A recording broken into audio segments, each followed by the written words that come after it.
12 nature of matter and radiation, इसमें जो है फोटो इलेक्ट्रिक इफेक्ट के बारे में पढ़ना है और डी ब्रोगली वेवलेंथ। ठीक है, तो सबसे पहले फोटो इलेक्ट्रिक इफेक्ट के बारे में बात करेंगे। तो फोटो इलेक्ट्रिक इफेक्ट क्या होता है, तो फोटो इलेक्ट्रिक इफेक्ट में ये बताया गया है। अच्छा, फोटो इलेक्ट्रिक इफेक्ट जो है ये क्या शो करता है, ये जो है शो करता है पार्टिकल नेचर ऑफ वेव। ठीक है, तो जो इलेक्ट्रोमैग्नेटिक रेडिएशन है जैसे कि लाइट, ये डुअल नेचर शो करता है, एक वेव नेचर और एक पार्टिकल नेचर। ठीक, तो जो हमने वेव नेचर में क्या देखा, इंटरफेरेंस और डिफ्रैक्शन। ठीक, तो इंटरफेरेंस और जो डिफ्रैक्शन है ये वेव नेचर शो करता है लाइट का। तो जो पार्टिकल नेचर है वो कौन सा एक्सपेरिमेंट है, वो है फोटो इलेक्ट्रिक इफेक्ट। तो फोटो इलेक्ट्रिक इफेक्ट में क्या बताया गया कि जब भी फोटॉन्स किसी मेटालिक सरफेस पे पड़ते हैं तो वहाँ से इलेक्ट्रॉन्स इमिट होते हैं। ठीक, तो जो ये इमिशन ऑफ इलेक्ट्रॉन्स है, जब फोटॉन्स इंसिडेंट होते हैं मेटालिक सरफेस पे, इसी फिनोमिना को बोलते हैं फोटो इलेक्ट्रिक इफेक्ट। ठीक है, तो जैसे मान लिया कि कोई ये मेटालिक सरफेस है, ठीक, ये कोई मेटालिक प्लेट है और इस पर फोटॉन्स इंसिडेंट होंगे। ठीक, तो जब फोटॉन्स इस पर इंसिडेंट होंगे, ठीक है, ये सब क्या है, फोटॉन्स हैं। फोटॉन्स क्या होता है, फोटॉन्स जो होता है ये जो लाइट एनर्जी है ये एक कॉन्टीन्यूअस वे में प्रोपेगेट ना हो करके डिस्क्रीट वे में प्रोपेगेट होती है, मतलब डेफिनेट अमाउंट ऑफ एनर्जी में ट्रेवल करती है। तो ये जो definite amount of energy is called photon. ठीक है, तो वो जो डेफिनेट अमाउंट ऑफ एनर्जी है लाइट का, उसी को बोलते हैं फोटॉन। ठीक है, तो ये जो फोटॉन्स हैं जब इस मेटल पर पड़ रहे हैं तो क्या होगा कि इसमें से इलेक्ट्रॉन्स जो हैं ये इमिट होने लगेंगे। ठीक है, तो जो ये इलेक्ट्रॉन्स है इसमें से इमिट होने लगेंगे, तो इसी इमिशन ऑफ इलेक्ट्रॉन्स को बोलते हैं फोटो इलेक्ट्रिक इफेक्ट। ठीक है, तो इसके लिए एक एक्सपेरिमेंट किया गया। उसमें क्या किया गया कि एक मेटल प्लेट ये है, एक मेटेलिक प्लेट ये है, ठीक, और इसको जो है सेल के निगेटिव टर्मिनल से और इसको जो है सेल के पॉजिटिव टर्मिनल से, और यहाँ पर एक जो है गैल्वेनोमीटर या यहाँ पर एक मीटर लगा देते हैं। ठीक, और यहाँ पर गैल्वेनोमीटर लगा दिया। ठीक है, ये तो ये निगेटिव प्लेट है और ये पॉजिटिव प्लेट है। ठीक है, तो फोटॉन्स इस पे इस निगेटिव प्लेट पे डाले गए, इंसिडेंट कराए गए, तो यहाँ से जो इलेक्ट्रॉन्स है ये इमिट होने लगे। ठीक है, अब चूंकि ये पॉजिटिव प्लेट है तो पॉजिटिव प्लेट क्या करेगी, ये निगेटिव चार्ज होते हैं, इलेक्ट्रॉन्स जो होते हैं निगेटिव चार्ज होते हैं, तो ये पॉजिटिव प्लेट की तरफ अट्रैक्ट होंगे। ठीक है, तो ये पॉजिटिव प्लेट की तरफ अट्रैक्ट होंगे इस तरीके से, और जब पॉजिटिव प्लेट की तरफ अट्रैक्ट होंगे तो क्या होगा, सर्किट में करंट का फ्लो होना स्टार्ट हो जाएगा। तो जब सर्किट में करंट का फ्लो होना स्टार्ट हो जाएगा यानी गैल्वेनोमीटर जो है डिफ्लेक्शन शो करेगा। तो गैल्वेनोमीटर डिफ्लेक्शन शो कर रहा है, इसका मतलब करंट फ्लो कर रही है, सर्किट कंप्लीट है। तो सर्किट कंप्लीट है तो ये एविडेंस यहाँ से मिल रहा है कि इधर से इलेक्ट्रॉन्स निकल रहे हैं और इधर जा रहे हैं। ठीक है, तो ये एक्सपेरिमेंट है फोटो इलेक्ट्रिक इफेक्ट का। ठीक है, तो अब जो है फोटो इलेक्ट्रिक इफेक्ट में ये जो इमिटेड इलेक्ट्रॉन्स हैं इनको फोटो इलेक्ट्रॉन्स बोलते हैं, और इन इलेक्ट्रॉन्स के थ्रू करंट का फ्लो होना is called photo electric current. ठीक है, तो अब यहाँ पर जो ये फोटो इलेक्ट्रिक करंट है ये किस फैक्टर पे डिपेंड करती है, तो जो फोटो इलेक्ट्रिक करंट होती है, फोटो इलेक्ट्रिक करंट जो होती है ये incident intensity of incident light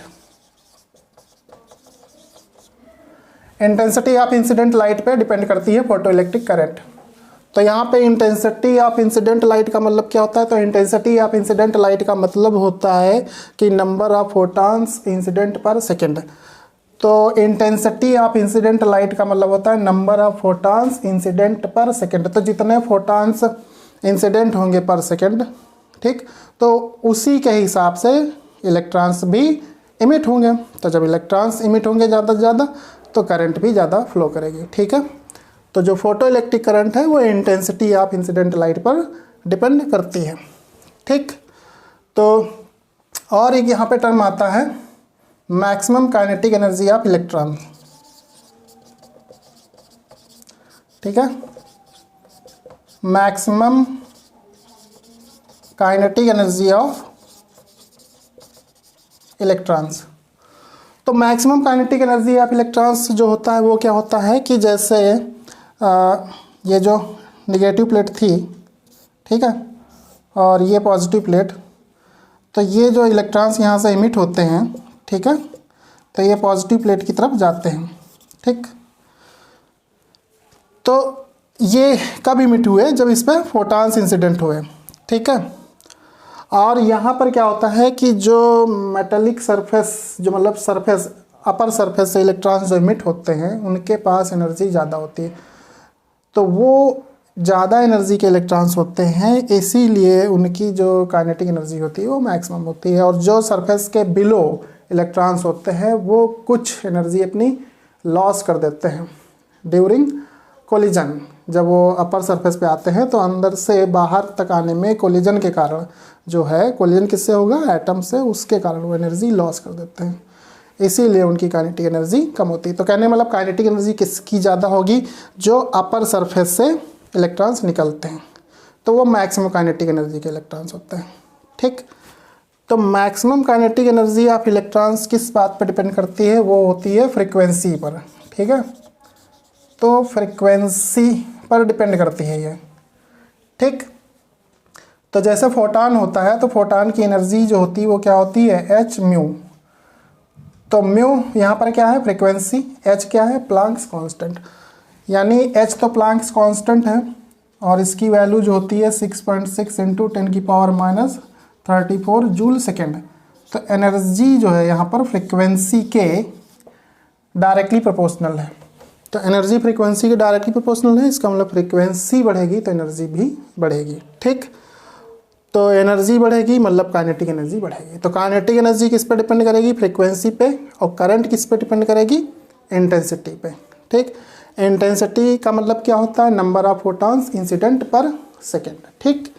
तो ये चीज़ ध्यान रखिएगा, ये बहुत ही इंपॉर्टेंट है। यहाँ पर एग्ज़ाम में अक्सर पूछ लेते हैं कि करंट किस पे डिपेंड करती है और काइनेटिक एनर्जी किस पे डिपेंड करती है। अब इसमें कुछ ग्राफ हैं जो आ जाते हैं एग्ज़ाम में, वो देख लीजिए क्या है। तो यहाँ पर जैसे ग्राफ बनाया मैंने, तो यहाँ पर एक चीज़ पहले समझ लीजिए ग्राफ से पहले, स्टॉपिंग पोटेंशियल, ठीक है। स्टॉपिंग पोटेंशियल जो होता है,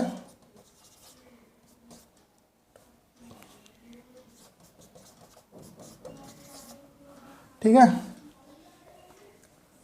स्टॉपिंग पोटेंशियल या कट ऑफ पोटेंशियल।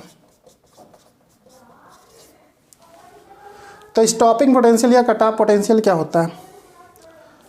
तो जैसे मान लिया अभी मैंने बनाया था कि एक नेगेटिव प्लेट होती है और एक पॉजिटिव प्लेट होती है, तो इस पर फोटॉन्स इंसिडेंट कराए जा रहे हैं, तो यहाँ से इलेक्ट्रॉन्स इमिट होते हैं, ठीक है। तो ये इलेक्ट्रॉन्स पॉजिटिव प्लेट की तरफ जाते हैं, ठीक। तो सर्किट में करंट फ्लो करती है। अगर हमको ये इलेक्ट्रॉन्स रोकने हों तो क्या करना पड़ेगा? इस प्लेट का जो पोटेंशियल है वो रिड्यूस करना पड़ेगा, क्योंकि ये हायर पोटेंशियल पे है, क्योंकि ये पॉजिटिव टर्मिनल से कनेक्ट है, ये नेगेटिव टर्मिनल से कनेक्ट है, तो ये लोअर पोटेंशियल पे होती है। और इलेक्ट्रॉन्स जो होते हैं निगेटिव चार्ज होते हैं, तो निगेटिव चार्ज मूव करता है लोअर टू हायर पोटेंशियल, मतलब ये निगेटिव है तो पॉजिटिव की तरफ अट्रैक्ट होगा सीधा, ठीक। तो इनको रोकना है तो क्या करना पड़ेगा? इसका जो पोटेंशियल है वो इसके रेस्पेक्ट में कम करना पड़ेगा, ठीक है। यानी ये मान लिया प्लेट P1 है और ये प्लेट P2 है, तो इस प्लेट P2 का जो पोटेंशियल है इसके रेस्पेक्ट में कम करना पड़ेगा, यानी P2 को और निगेटिव पोटेंशियल होना चाहिए P1 के रेस्पेक्ट में, क्योंकि अगर ये पॉजिटिव है तो इलेक्ट्रॉन्स अट्रैक्ट होते रहेंगे। फिर जब इसका पोटेंशियल इसके बराबर हो जाएगा तो पोटेंशियल डिफरेंस जीरो हो जाएगा, बट कुछ मैक्सिमम काइनेटिक एनर्जी के इलेक्ट्रॉन्स होंगे वो पहुंच जाएंगे इधर, तो उनके कारण करंट फ्लो करेगी। यानी कि उन मैक्सिमम काइनेटिक एनर्जी वाले इलेक्ट्रॉन्स को भी रोकना है, तभी सर्किट में करंट फ्लो नहीं करेगी। तो इस प्लेट P2 का पोटेंशियल P1 के रेस्पेक्ट में और कम करना पड़ेगा, ठीक। तो वो negative potential of plate P2 with respect to P1 at which maximum kinetic energy of electrons stop that they don't move from negative to from plate P1 to plate P2। तो जब plate P1 से P2 की तरफ वो maximum kinetic energy वाले electrons नहीं move कर पाएंगे, तभी सर्किट में करंट का फ्लो होना बंद हो जाएगा, ठीक है। तो प्लेट P2 का पोटेंशियल नेगेटिव प्रोवाइड करना पड़ेगा P1 के रेस्पेक्ट में, ठीक। तो उसी को बोलते हैं स्टॉपिंग पोटेंशियल या कट ऑफ पोटेंशियल, ठीक है। तो यहाँ पर जैसे ग्राफ बना रहे हैं, तो एक ग्राफ मैंने बनाया ये इस तरीके से, इसको मैं मिटा देता हूँ।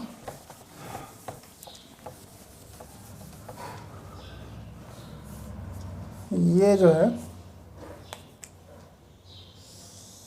ऐसे, ठीक है, और यहाँ पर ये ऐसे, ठीक है। तो ये जो वर्टिकल एक्सिस है ये पोटेंशियल डिफरेंस वाली एक्सिस है, हॉरिजॉन्टल एक्सिस जो है पोटेंशियल डिफरेंस वाली एक्सिस है, और जो वर्टिकल एक्सिस है वो करंट वाली एक्सिस है। ये जो एक्सिस है ये करंट वाली एक्सिस है,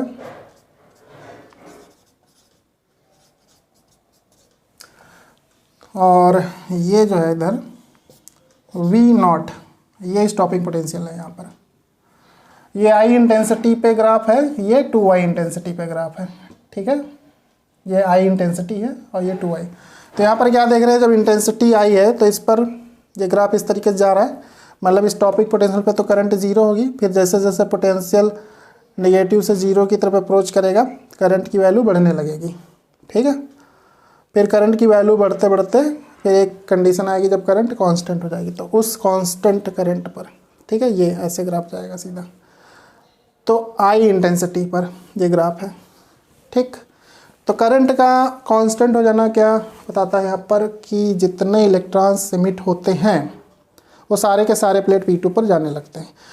तो वो जो इलेक्ट्रॉन्स जब सारे के सारे जाने लगते हैं तो करंट का जो फ्लो है वो कांस्टेंट हो जाता है, ठीक है, ये चीज़।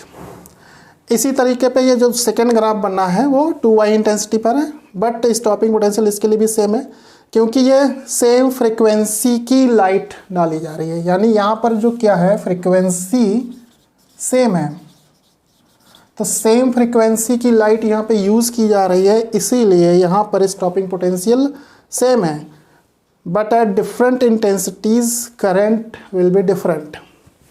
तो I इंटेंसिटी पे करंट ये है और 2I इंटेंसिटी पे करंट की वैल्यू अधिक हो गई, इंटेंसिटी बढ़ाया करंट की वैल्यू अधिक हो गई, ठीक। तो ये ग्राफ आ जाता है करंट पोटेंशियल डिफरेंस में। जब इंटेंसिटी बढ़ाई जाती है तो करंट की वैल्यू कैसे चेंज होती है, और फ्रीक्वेंसी सेम रखेंगे, ठीक। यहाँ पे एक ये ग्राफ हो गया। फिर यहाँ पर एक दूसरा ग्राफ जो बनता है उसको भी देख लीजिए। वो ग्राफ है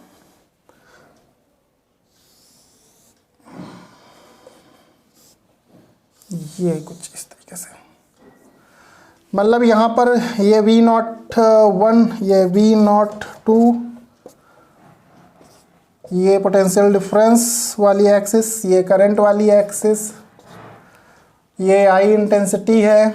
यहाँ पर क्या सेम है, इंटेंसिटी, ठीक है। यहाँ पर इंटेंसिटी सेम है, ये μ2 फ्रीक्वेंसी पर ग्राफ है, ये μ1 फ्रीक्वेंसी पर ग्राफ है, और μ2 ग्रेटर देन μ1। तो जब फ्रीक्वेंसी यहाँ पर μ2 जो है वो ग्रेटर देन μ1 है, तो फ्रीक्वेंसी अधिक होगी, तो उसके लिए स्टॉपिंग पोटेंशियल भी क्या होना चाहिए, और नेगेटिव करना पड़ेगा। फ्रीक्वेंसी अधिक होने से मैक्सिमम काइनेटिक एनर्जी जो इलेक्ट्रॉन्स की है वो और बढ़ जाएगी, ठीक है। तो स्टॉपिंग पोटेंशियल को और नेगेटिव करना पड़ेगा P1 के रेस्पेक्ट में, यानी प्लेट P2 का जो पोटेंशियल है और नेगेटिव करना पड़ेगा प्लेट P1 के रेस्पेक्ट में, ठीक है। तब वो मैक्सिमम काइनेटिक एनर्जी वाले इलेक्ट्रॉन्स रुक पाएंगे। तो इसीलिए स्टॉपिंग पोटेंशियल जो है तो और नेगेटिव करना पड़ेगा म्यू2 फ्रीक्वेंसी के करस्पॉन्डिंग। म्यू1 फ्रीक्वेंसी के करस्पॉन्डिंग स्टॉपिंग पोटेंशियल ये है। बट यहाँ पर दोनों ही फ्रीक्वेंसी के लिए जो करंट है वो फाइनली सेम है, क्योंकि इंटेंसिटी सेम है। इंटेंसिटी का मतलब है कि जो नंबर ऑफ फोटॉन्स इंसिडेंट हो रहे हैं पर सेकेंड वो सेम है दोनों ही फ्रीक्वेंसी की लाइट के लिए। तो उस कंडीशन में जो इलेक्ट्रॉन्स इमिटेड होंगे वो भी सेम होंगे।